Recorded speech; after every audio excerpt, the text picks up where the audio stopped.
नमस्कार। आज हमारे सामने 10 जनवरी 2026 की खबरें और जानकारियों का ढेर है। आज की हमारी बातचीत में हम देखेंगे कि कैसे एक ही दिन की खबरें हमें दिखाती हैं कि भारत एक साथ भविष्य की तकनीक में छलांग लगा रहा है, अपनी जमीनी हकीकत और पर्यावरण को सहेजने की कोशिश कर रहा है और वैश्विक मंच पर अपनी भूमिका को नए सिरे से गढ़ रहा है। तो चलिए इस तस्वीर को जोड़ना शुरू करते हैं और शुरुआत करते हैं उस पहलू से जो आज शायद सबसे ज्यादा चौंकाने वाला है, भारत की रफ्तार और पैमाना। भारतीय राष्ट्रीय राजमार्ग प्राधिकरण मतलब NHAI ने आंध्र प्रदेश में एक एक्सप्रेसवे बनाते हुए 2 गिनीज वर्ल्ड रिकॉर्ड बना दिए हैं। ये सिर्फ आंकड़े नहीं हैं, ये तो कमाल के हैं। ये वाकई कमाल के हैं। पहला रिकॉर्ड है 24 घंटे में करीब 29 लेन किलोमीटर हाईवे बनाना। 24 घंटे में? हाँ, और दूसरा है उतनी ही देर में 10,000 मेट्रिक टन से ज्यादा कंक्रीट बिछाना। लेकिन इसका असली मतलब इन नंबरों से कहीं ज्यादा गहरा है। ये सिर्फ सड़क बनाना नहीं है, ये भारत की उस क्षमता का प्रदर्शन है जिसे गति शक्ति जैसे बड़े प्लान में देखा जा सकता है। इसका सीधा मतलब है कि प्रोजेक्ट्स तेजी से पूरे होंगे, लॉजिस्टिक्स की लागत घटेगी और व्यापार के लिए रास्ते जल्दी खुलेंगे। ये अर्थव्यवस्था के पहियों को तेज घुमाने जैसा है। सड़कों पर रफ्तार बढ़ी रही है, लेकिन पटरियों पर भी एक क्रांति होने वाली है। भारत की पहली हाइड्रोजन से चलने वाली ट्रेन हरियाणा में जींद सोनीपत रूट पर शुरू होने जा रही है। सुनने में ये किसी साइंस फिक्शन फिल्म जैसा लगता है। ये काम कैसे करती है? देखिए, इसे एक ऐसी जादुई बैटरी समझिए जिसे कभी चार्ज नहीं करना पड़ता, बस हाइड्रोजन भरते रहना होता है।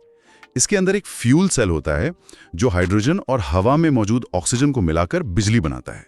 और सबसे शानदार बात, क्या? धुएं की जगह ये सिर्फ साफ पानी छोड़ती है, शून्य प्रदूषण।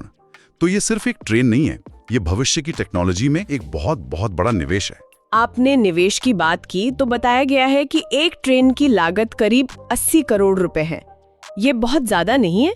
ये 80 करोड़ का आंकड़ा पहली नजर में बड़ा लग सकता है, लेकिन ये सिर्फ एक ट्रेन की लागत नहीं है।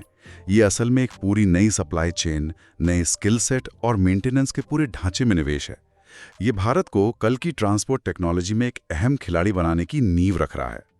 जब दुनिया क्लीन एनर्जी की तरफ भागेगी, तब हमारे पास पहले से ही विशेषज्ञता और अनुभव होगा। तो हम हार्डवेयर बना रहे हैं, सड़कें, ट्रेनें, लेकिन इस हार्डवेयर को चलाने वाले सॉफ्टवेयर यानी दिमाग और इनोवेशन का क्या? यहाँ IIT मद्रास की एक पहल सामने आती है, IITM ग्लोबल रिसर्च फाउंडेशन। और ये एक बहुत ही रणनीतिक कदम है। दशकों तक हमने ब्रेन ड्रेन की बात सुनी है, जहां हमारा टैलेंट बाहर चला जाता था। ये पहल उस सोच को पलट रही है। अब भारत सिर्फ टैलेंट एक्सपोर्ट नहीं करेगा, बल्कि अपने पूरे इनोवेशन इकोसिस्टम को दुनिया में ले जाएगा। ये फाउंडेशन दुनिया के अलग अलग देशों में सेंटर खोलेगा और हमारे स्टार्टअप्स और रिसर्चर्स को सीधे ग्लोबल मार्केट, पैसा और पार्टनरशिप से जोड़ेगा। ये मेड इन इंडिया को researched in India for the world बनाने की दिशा में एक बड़ा कदम है। भविष्य की तरफ इस तेज दौड़ के बीच कुछ खबरें हमें याद दिलाती हैं कि हमें अपनी जड़ों और पर्यावरण को भी सहेजना है। और यहाँ प्रसिद्ध पर्यावरणविद माधव गाडगिल का जिक्र करना जरूरी है, जिनका हाल ही में निधन हुआ। माधव गाडगिल वो एक संस्था थे। जब हम पश्चिमी घाट की हरियाली और जैव विविधता की बात करते हैं तो उनका नाम सबसे पहले आता है। उनकी अध्यक्षता में बने गाडगिल कमीशन ने 2011 में ही चेतावनी दे दी थी कि इस नाजुक इकोसिस्टम को बचाने के लिए कड़े कदम उठाने होंगे। उनकी सिफारिशें विवादास्पद रहीं, लेकिन उन्होंने पर्यावरण को लेकर एक ऐसी बहस छेड़ी जो आज भी बहुत जरूरी है। उनका काम हमें याद दिलाता है कि विकास और पर्यावरण का संतुलन कितना जरूरी है। और इसी संतुलन का एक जीता जागता उदाहरण हमें महाराष्ट्र के मेलघाट टाइगर रिजर्व में देखने को मिल रहा है। दिलचस्प बात यह है कि ये खबर बाघों के बारे में नहीं, बल्कि गिद्धों के बारे में है। जी हाँ, और ये कहानी बहुत कुछ सिखाती है। बॉम्बे नेचुरल हिस्ट्री सोसाइटी ने 15 गंभीर रूप से लुप्त प्राय गिद्धों को यहाँ फिर से बसाया है। आपको जानकर हैरानी होगी कि भारत में 99% गिद्ध सिर्फ एक दवा डाइक्लोफेनाक की वजह से खत्म हो गए थे। एक दवा की वजह से? जी, ये दवा जानवरों के इलाज में इस्तेमाल होती थी, और जब गिद्ध उन मरे हुए जानवरों को खाते थे तो वे भी मर जाते थे। ये तो अविश्वसनीय है। मतलब एक छोटी सी दवा ने पूरे इकोसिस्टम की एक अहम कड़ी को ही तोड़ दिया। बिल्कुल, गिद्ध प्रकृति के सफाई कर्मी हैं। उनके बिना बीमारियों का खतरा बढ़ जाता है। तो अब इन 15 गिद्धों पर सैटेलाइट ट्रैकर लगाकर नजर रखी जा रही है, ये देखने के लिए कि क्या वे इस माहौल में फिर से पनप सकते हैं। ये एक बहुत ही नाजुक और महत्वपूर्ण मिशन है जो माधव गाडगिल जैसे लोगों की विरासत को आगे बढ़ाता है। और ऐसा लगता है कि इस तरह के जमीनी प्रयासों को अब वैश्विक स्तर पर भी पहचान मिल रही है। संयुक्त राष्ट्र ने 2026 को 2 बहुत ही खास समूहों के लिए अंतर्राष्ट्रीय वर्ष घोषित किया है। एक तो है चारागाह और पशुपालक, और दूसरा महिला किसान। हाँ, एक बेहतरीन कदम है, लेकिन चुनौती सिर्फ पहचान देने की नहीं है। जब हम पशुपालकों की बात करते हैं तो हम उन समुदायों की बात कर रहे हैं जिनके पास सदियों का पारंपरिक ज्ञान है, लेकिन उनके चरागाह सिकुड़ रहे हैं। और जब हम महिला किसानों की बात करते हैं तो हम कृषि की रीढ़ की हड्डी की बात कर रहे हैं। असली सवाल ये है कि क्या हम जमीनी स्तर पर महिला किसानों को जमीन का मालिकाना हक, लोन तक पहुंच और तकनीक में बराबरी का हक दे पाएंगे? घोषणा करना आसान है, इसे हकीकत में बदलना असली काम है। सही बात है। पहचान की बात चली है तो आज 10 जनवरी को विश्व हिंदी दिवस भी है, और इस साल की थीम बहुत दिलचस्प है। हिंदी, पारंपरिक ज्ञान और आर्टिफिशियल इंटेलिजेंस को जोड़ना। ये तो सुनने में ही एक पहेली जैसी लगती है ना?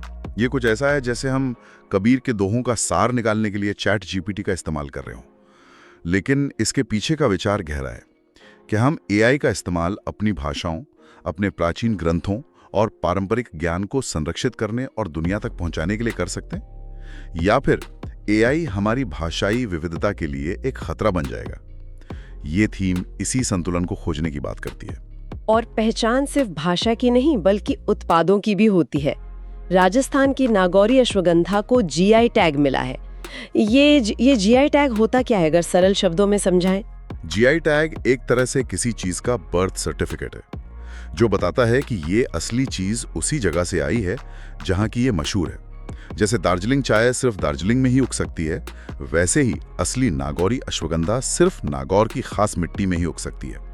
इससे किसानों को नकली उत्पादों से सुरक्षा और उनकी मेहनत का बेहतर दाम मिलता है। यह स्थानीय उत्पाद को एक वैश्विक पहचान देता है। अच्छा, पहचान और बदलाव की ये बातें हमें कॉर्पोरेट जगत की कुछ बड़ी खबरों की ओर ले जाती हैं। ऐसा लगता है कि आज का दिन नेतृत्व में बदलाव का दिन है।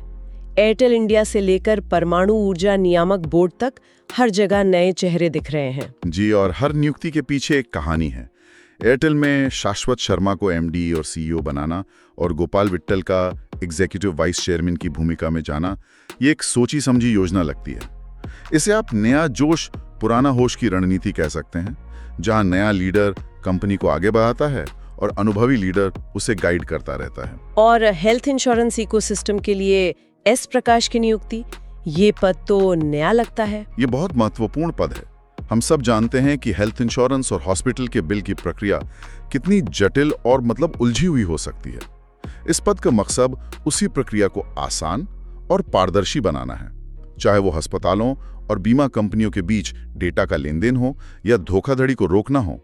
अगर ये सफल होता है तो उसका सीधा फायदा हम जैसे ग्राहकों को मिलेगा। और परमाणु ऊर्जा नियामक बोर्ड यानी AERB के नए अध्यक्ष AK बाल सुब्रमण्यन की नियुक्ति, ये तो बहुत बड़ी जिम्मेदारी वाला पद है। बहुत बड़ी। AERB भारत में परमाणु और विकिरण से जुड़ी हर चीज की सुरक्षा का जिम्मा संभालता है। जब भारत अपने परमाणु ऊर्जा कार्यक्रम का विस्तार कर रहा है, तब इस पद पर 40 साल के अनुभव वाले व्यक्ति का होना देश की परमाणु सुरक्षा के लिए बहुत आश्वस्त करने वाली बात है। इन सब बदलावों के बीच ऐसा लगता है कि कुछ चीजें आज भी जमीनी स्तर पर ही तय हो रही हैं, जैसे कि खेल। 69th राष्ट्रीय स्कूल गेम्स पंजाब के लुधियाना में हो रहे हैं। और ये बात गौर करने वाली है कि ये आयोजन दिल्ली या मुंबई जैसे किसी बड़े महानगर में नहीं, बल्कि लुधियाना में हो रहा है। ये उस ट्रेंड का हिस्सा है जहां खेल को देश के कोने कोने तक ले जाया जा रहा है। असली प्रतिभा छोटे शहरों और गांवों से ही निकलती है।